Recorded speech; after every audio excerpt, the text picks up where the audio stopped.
নাইমের কাণ্ড, চ্যাট জিপিটির সাহায্যে স্ট্যাটাস দিয়ে আলোচনায় চলে আসলেন মোহাম্মদ নাইম শেখ। গতকাল রাতে বাংলাদেশ দল যখন সংযুক্ত আরব আমিরাত থেকে ঢাকার এয়ারপোর্টে নামলো, তখন অনেক ক্রিকেট পাগল দর্শকরা ক্রিকেটারদের গালি দিয়েছে, বকা দিয়েছে। বিশেষ করে মোহাম্মদ নাইম শেখকে তো তারা একবারে তুলোধুনি দিয়ে ছাড়ছে। কারণ আপনারা জানেন, নাইম শেখ তৃতীয় ওয়ানডেতে 24 বলে মাত্র 7 রান করেছে 29 স্ট্রাইক রেটে। এরকম ব্যাটিং নিয়েই তার উপর অনেকেই খেপা ছিল এবং তাকে তুলোধুনি দিয়েছে।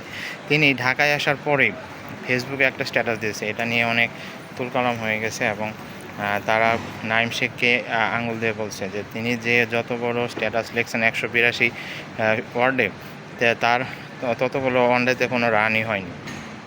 তিনি তাও আবার নিজে যদি লিখতেন, নিজের ভাষায় যদি লিখতেন তাহলে একটা কথা ছিল। তিনি সম্পূর্ণ চ্যাট জিপিটির সাহায্য নিয়ে স্ট্যাটাসটি দিয়েছেন। সেটা নিয়ে আরও আলোচনা জন্ম দিয়েছে এবং তাকে নিয়ে অনেক সমালোচনা হচ্ছে।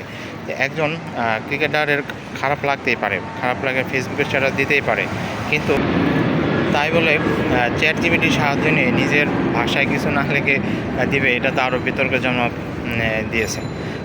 আপনি দেখেন তিনি যেভাবে খেলেছেন তার উপর দর্শকরা এমনি খেপা ছিল এবং তাকে নিয়েই অনেক কটু কথা শোনা গেছে এয়ারপোর্টে, যেটা দর্শকরা তার গাড়ির উপর আক্রমণ ধরছিল এবং তাকে অনেক তুলোধুনি দিয়েছে, তাকে অনেক বকা দিয়েছে।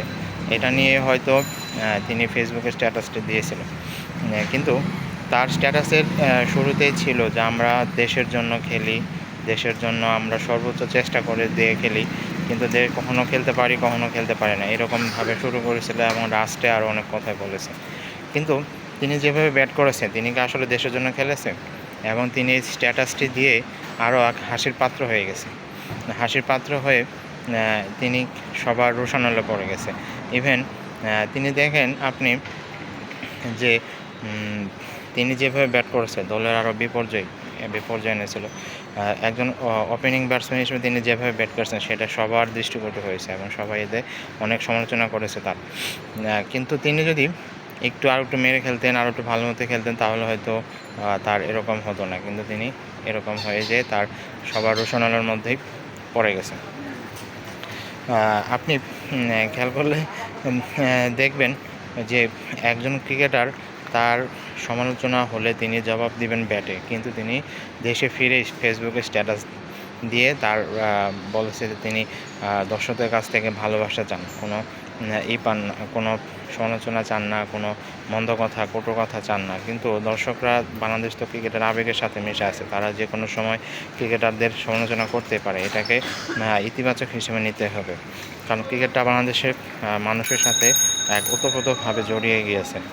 যাই হোক, নাইম শেখ তার এই স্ট্যাটাসটি দিয়ে খুব খারাপ কাজ করছেন। তার উচিত ছিল ক্রিকেট মাঠে ক্রিকেট ব্যাট দিয়ে জবাব দেন। তিনি ফেসবুকে স্ট্যাটাস দিয়ে এক হাসির পাত্র হয়ে গেছেন। যাই হোক, ধন্যবাদ সবাইকে, ভালো থাকবেন।